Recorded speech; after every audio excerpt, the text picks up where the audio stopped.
Mount Ordeals is the new trial of Endwalker 6.3, and in this video you'll find out everything there is to know about this encounter in order to beat it. My name is Ivona from momzen.com, and if this is your first time around here, subbing is a good idea. I make simple FF14 guides that'll answer some of your questions in no time and give you quick in-game wins. I also live stream on this channel a lot, so if you're a fan of awesome communities, in-game and other highlights, I'll see you around. Before you begin, you should do some basic pre-pull preparation. It's a good idea to split the raid into 2 light parties of 1 tank, 1 healer, and 2 DPS each, as each party will take one side, either east or west, but I'll get to that later. Also, each DPS and healer or tank need to be partnered with one another in a quadrant.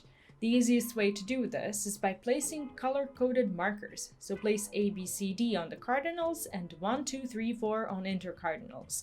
All players will also need a clock spot for all of the spread mechanics. Alright, so we're entering phase 1 and it's time to discuss Rubicante's abilities. Ordeal of Purgation is the major mechanic of the fight, but thankfully if you have at least one person who knows what they're doing, you can have an easy time and just focus on damage while following the crowd.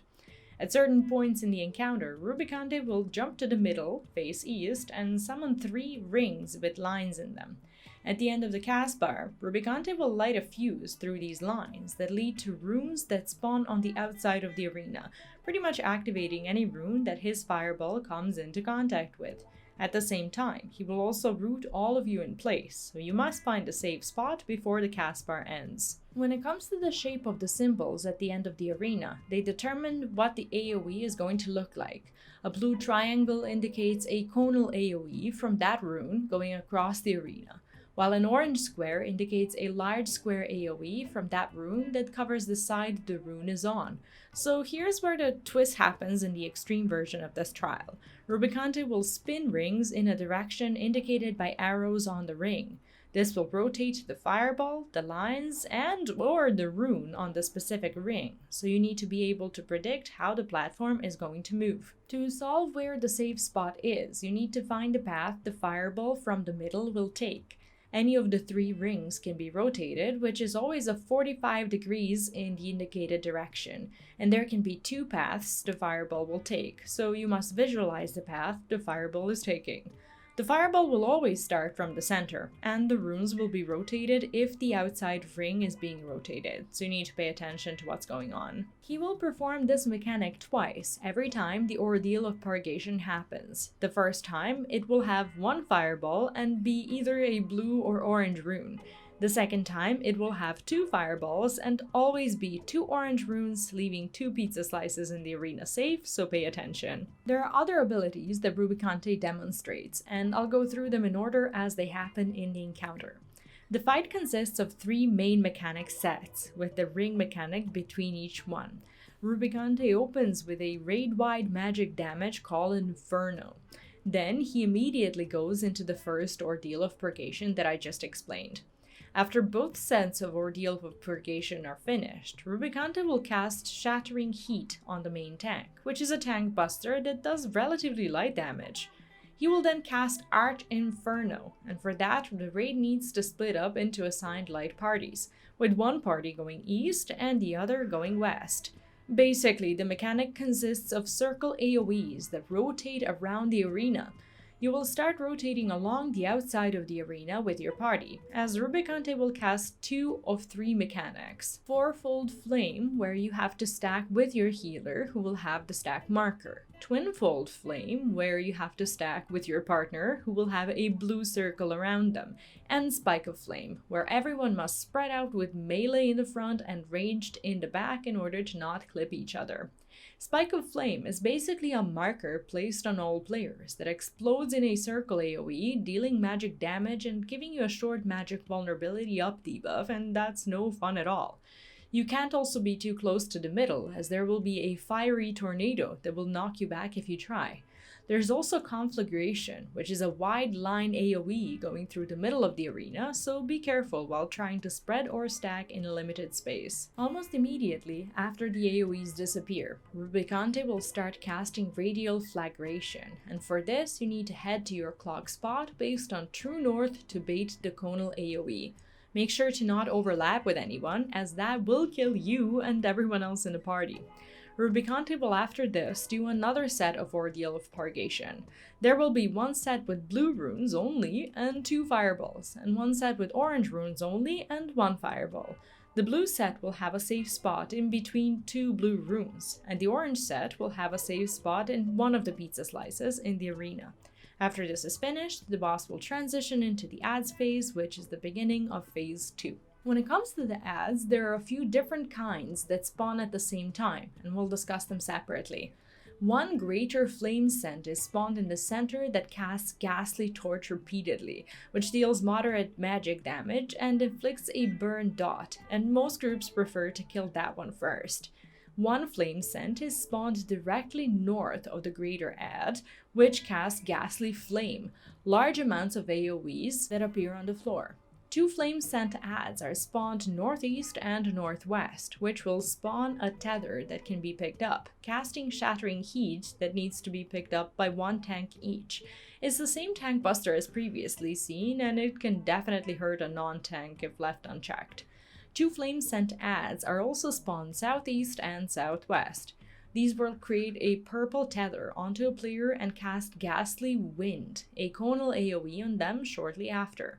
In this stage, you need to kill off the adds and heal through the mechanics until all of them are gone.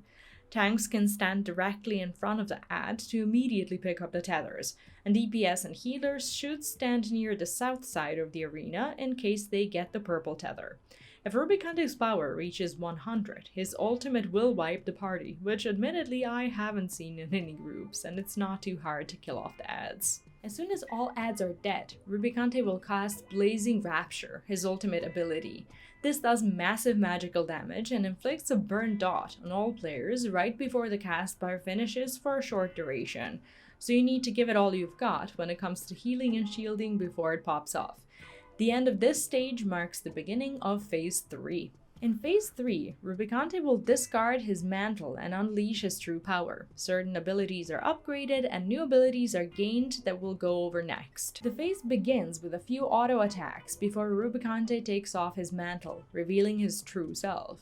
He teleports to the middle of the room and casts Flamespire Brand, which inflicts debuffs on players, and since they all do different things, we'll also talk about them separately.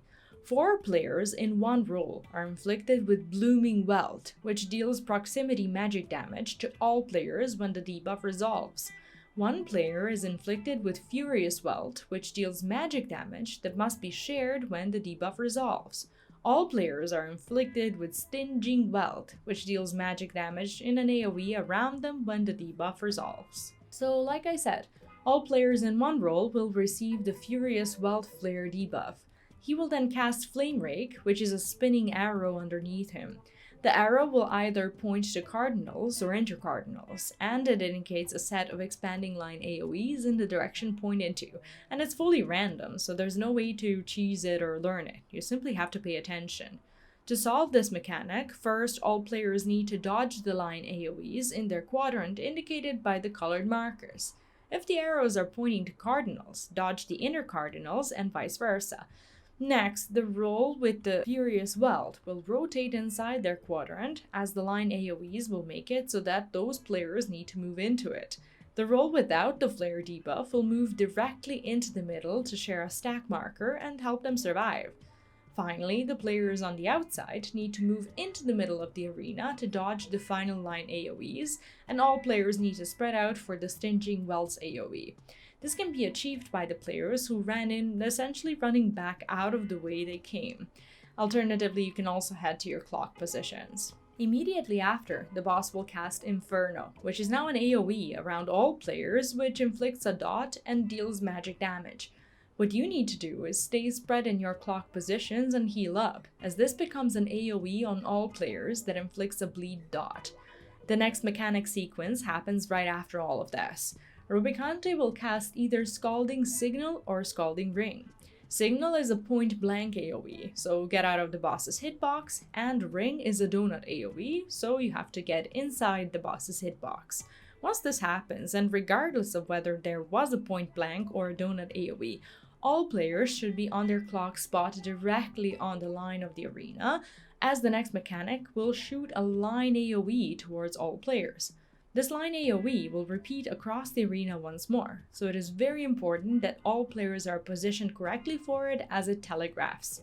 It's important to mention that the Scalding Ring line AoE will spawn a clone at the edge of the arena that repeats the line AoE across the arena, but you need to stay inside anyway, so hopefully you never get to encounter it. Next, Rubicante will turn towards a random player and begin casting Sweeping Immolation, which means he will cleave the side of the arena he is facing. All players need to head behind him and check out the number of stars on his wing. If there's one large star, you will need to stack together. If there are multiple small stars, players will need to spread apart. The line AoEs from earlier will resolve at the same time as this, the same way they were telegraphed, so you need to either stack or spread in between a cardinal and intercardinal.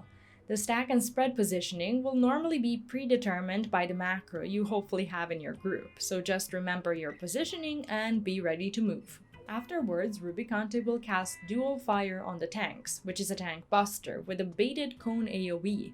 The party should stack south, and the tanks will go northeast and northwest to avoid pointing at the cleave at other players. At this point, Rubicante will don his mantle again and go into the final phase, which is phase 4. The phase opens with Rubicante casting another set of Ordeal of Purgation. The first set has multiple rotating rings, but only one fireball, and it can go to either a blue or orange rune. The second set has the middle rotating, 2 fireballs and 1 blue rune and 1 orange rune, usually next to each other, so all you need to do is dodge the blue rune on the opposite of the orange rune. After both sets are finished, Rubicante will begin casting Flame Spire Claw. Rubicante will mark all players with limit cut numbers from 1 to 8. He will then cleave all players in order, dealing quite a bit of physical damage. He will additionally put a Flame Spire tether on players marked with number 7 and 8. This tether slowly grants stacks of Flame Spire, and when they reach 5 stacks, the player will explode, essentially wiping the raid. Also, players with the Flame Spire tether cannot take damage from Flame Spire Claw. The way to do this is to have odd numbers take their cleave northwest, and then even numbers will take their cleave northeast. The rest of the party should wait on the south side of their number. Once players run in after taking the cleave, they need to pick up the tether from their group to stop the current tether holders from exploding, as it ensures that no player reaches 5 stacks of Flame Spire. Oh, and by the way, when you're looking to bait your tether, be sure to curve when you're going to the cleave position to avoid picking up the tether along the way. Once the mechanic is finished, Rubicante will cast Inferno, so you need to spread out. He will then repeat the Scalding into Sweeping mechanic, either casting Scalding Signal or Scalding Ring into Sweeping Immolation. This is handled the exact same way as previously with no changes, so if you've got it figured out, it shouldn't be too hard. Finally, the boss will do another set of Ordeal of Purgation. The first set will have 2 fireballs and only blue runes, and the second set will have 2 fireballs and only orange runes. After this mechanic is the Enrage, so give it everything you've got and that should be it. That's all I could think of when it comes to Rubicante's abilities. Have I forgotten to mention anything? Let me know in the comments, and if you haven't subbed to the channel yet, make sure to do that now, so you don't miss out on more easy FF14 wins. Massive thanks to everyone supporting the channel, and especially our alphas like Kathy Spear on YouTube memberships, as well as Andy Min, Space Cadet Rick, and Elijah Baker over on Patreon. If you'd like to join them and keep the content going, all the links are in the description of this video. Enjoy the new trial, have fun, and I'll see you in my next one. Bye bye.